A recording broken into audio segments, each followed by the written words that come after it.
Yeah, I would definitely say that this election year has to be the most divisive election year that is taking place in my lifetime. 30 plus years old. You can see the gray hair starting to come in. So my age is really starting to set in.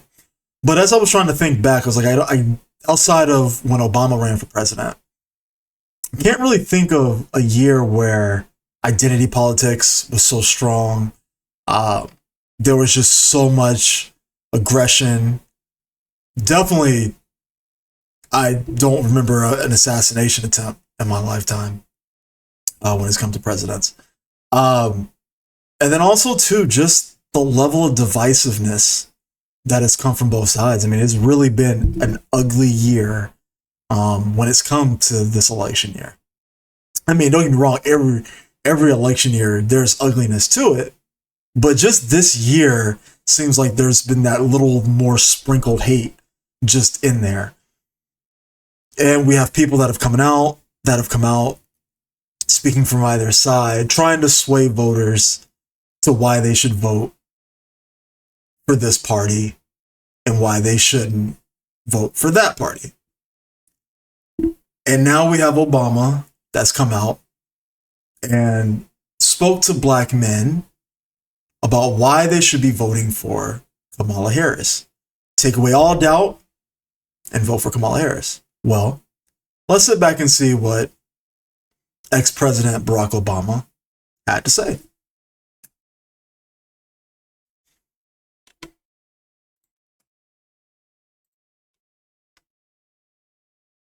I'm going to go on ahead and just speak some truths, if you don't mind, please. Because my understanding. Just start off. It's never good when somebody says, I would like to start off and speak some truths.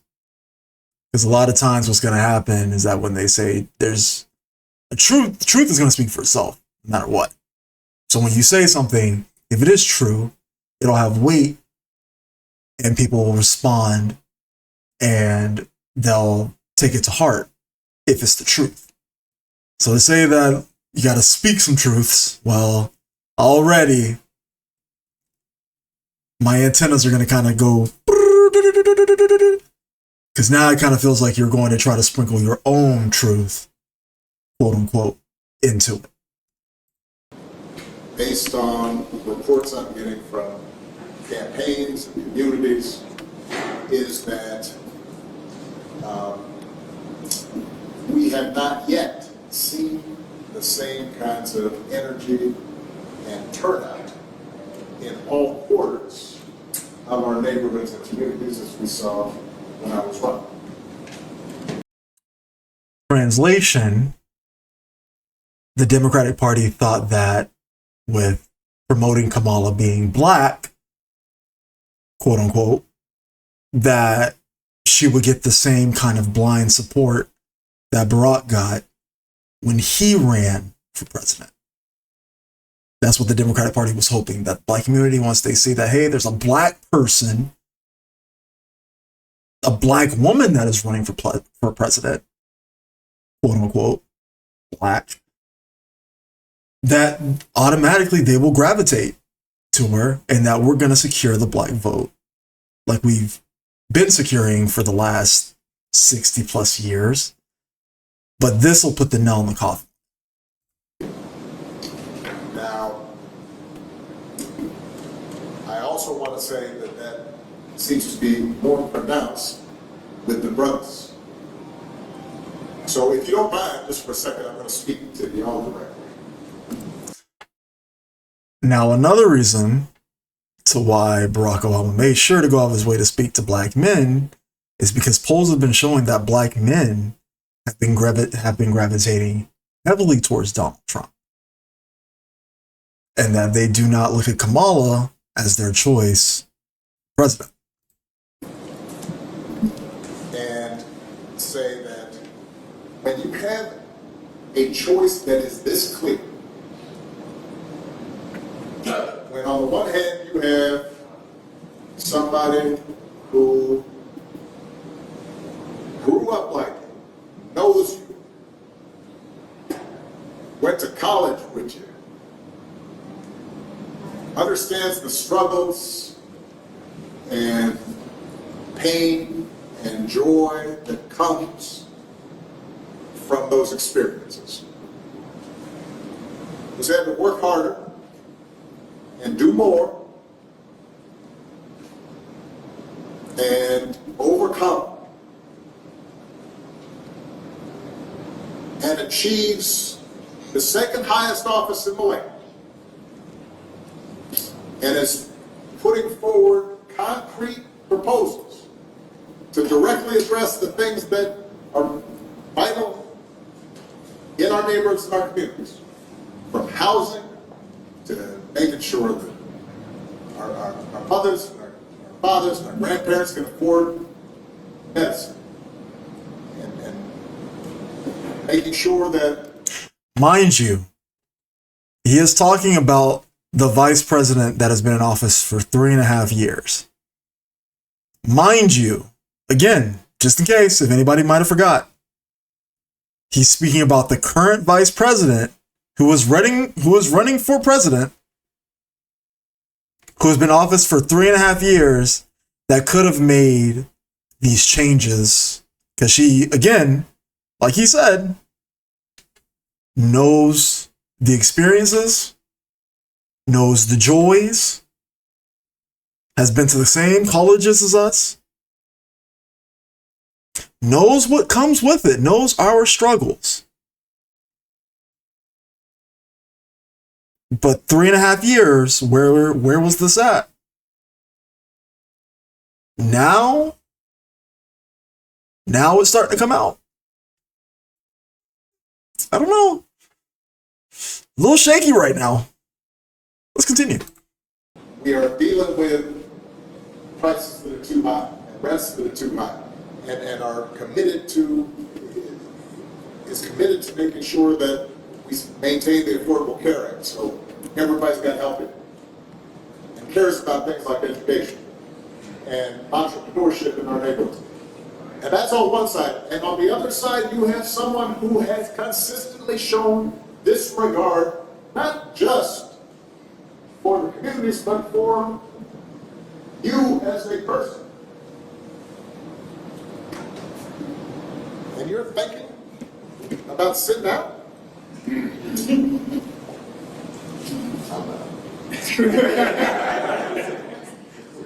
But, you know, because of Pookie might be. And you're coming up with all kinds of reasons and excuses. Did you say because of Pookie? Is that what he said? And you're coming up with all, but, you know, because of Pookie might be. It's Pookie, maybe. Because of Pookie. Isn't it crazy how the ex-president can come in front of black men and talk about because of Pookie might sit out? Okay, wow. I would love to have seen him do this in front of white men or Asian men or Indian men. Talk about because of so-and-so, white man because of Billy Bob. And this Asian community because of Zheng or something like that. I would love to have seen that. But he addresses, in our community, Pookie. Keep going, Brock. And you're coming up with all kinds of reasons and excuses.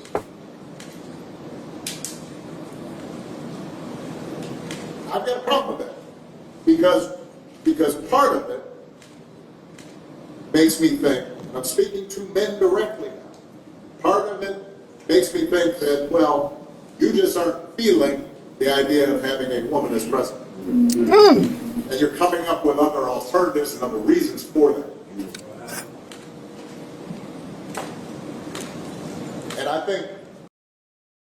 You know what? I think you might just blow my mind. I think you might have just got me. Maybe that's the whole reason why. Maybe that's the issue.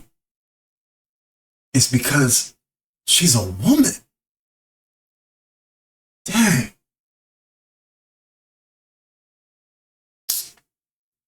Well, he's dropping troops, isn't he? Anybody you are talking to at a barbershop, anybody you are talking to in your house, in your family, at church, who is coming with that kind of attitude, I think you have to ask them, Ask us. well, how can that be? Because the women in our lives have been in our backs this entire time. Oh! They've been raising us and working and having our backs. And when we get in trouble Oh, yeah. Let us know. and the system's not working for us, Oh, tell me. they're the ones who are out there Uh-huh. marching and protesting. Ooh-wee. And so now, Boy, this man is right. Well, you know what? He's right, man. Listen, every time when I've seen a black man go to jail, there's always been a half Indian. Oh, oops. Wait, I'm sorry. Hold on. Sorry. I messed that up. I'm sorry. Growing up, I remember growing up that my mom, she had my back. And my mom was just like Kamala. And oh, oops, wait. No, she wasn't. My mom was full black. Uh-oh. You remember that one time when, oh man, you remember that one time where, what's his face? With Pookie, when he went to jail, and then there was this army of half Indian. Oh, oops. No? Wait, that happened, right? Huh. Because in our community, we have a bunch of half Indian, what? We have Indian women that are, right? It's black, Indian, black. you're thinking about sitting out or even supporting somebody who has a history of denigrating you because you think that's a sign of strength. Because Yeah, because I remember that one time when Donald Trump, when he was the DA, and he put black men in jail over marijuana. Oh, wait a minute. He didn't do that? Huh. Or that one time, I remember that one time when he was talking to us, and he was like, man, I used to make collard greens in bathtubs, man. Y'all remember doing that? Wait, that was him, right? That was Donald. Oh, okay. All right. And there was that one time. Oh, hold on. Now I remember. Hold on. When he was questioned about what he would do for black men, Donald Trump came out and said he would legalize weed and make sure that there would be entrepreneurship for people of all colors. Wait, that wasn't Donald either? Wait, who could that have been?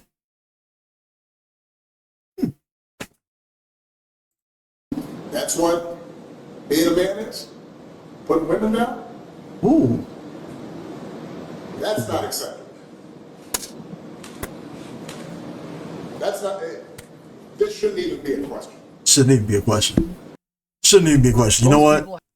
You are right. Mr. Obama, ex-President Barack Obama, you are correct. We should be making sure that a woman that specifically said she wouldn't do anything for the most, what she would do for black men, she would legalize weed and she would make sure there was entrepreneurship for all black men. This is also a woman that thought that it would be great to have Megan Thee Stallion come out and shake her ass right before she comes out and talks on the stage. Hey, that was a great gift for black men, right? You know? And then also, too, this is a woman that has shared the same experience as black men growing up as an Indian woman who talked about her Indian mother was the biggest inspiration in her life. So that's another reason why we should be getting behind her as black men. But the most interesting thing about all of this, I don't know if this is a question that anybody's ever asked. Why did it take Mr. President Barack Obama here so long to endorse Kamala Harris? What happened there? This should have been as soon as Joe Biden dropped out and the Democratic Party didn't give a chance to nominate who they would want to be representing their party. They decided, hey, we're just going to throw Kamala out because she'll get the black vote. Well, as soon as she came out, why wasn't Barack Obama the very first one? Why didn't Barack and Michelle come out and say, hey, we'll be the first ones to endorse her? Why did it take so much time after she started getting so much money and so many other people endorsing? Did it take Obama that long to endorse her? It should have been a sure thing, right? Doesn't matter that his mom was white or anything. Kamala's black, apparently. So he should have been the very first person, especially being the ex-president, one of the ex-presidents, to come out and endorse Kamala. But he did not. Why? Because he doesn't believe what he's saying himself. He's doing this just because of, number one, it's the Democratic Party. Two, there is money involved in there somewhere. So him coming out and telling black men what we should be doing by supporting a woman who is not black, who does not know the struggles of what it is to be a black man in the first place, is extremely insulting to black men's intelligence. We shouldn't be told that we have to vote for somebody just because of the same skin color and because of what they've gone through. No. If you want our vote, you should be telling us what you're going to do to help promote for black men. What are you doing in a positive light that is going to help black men succeed? What are you doing that's going to help black women succeed? If you want the black vote so much, we should be your first primary people before everybody else if you want to identify as black. If not, that's fine. Don't identify as black. You don't have to. Stick to your policies, stick to what you're going to do for America, and how you're going to handle foreign policy. Because when I saw her debate or her interview with Brent from Fox, she did a 20-minute interview and was stumbling over during that interview. And you can't, and to think I'm going to vote for somebody who can't handle an interview from an opposing side, what are you going to do when you handle being pressed by other foreign leaders who have actual power, who have power over nuclear command codes that can cause a war like this? How will you handle any kind of pressure from that? We've already had 4 years of Donald Trump. Already know what we can go through. We've also had 3.5 years of Kamala Harris. Yes, she was vice president, but at least we can point out what Donald Trump did. What has she done?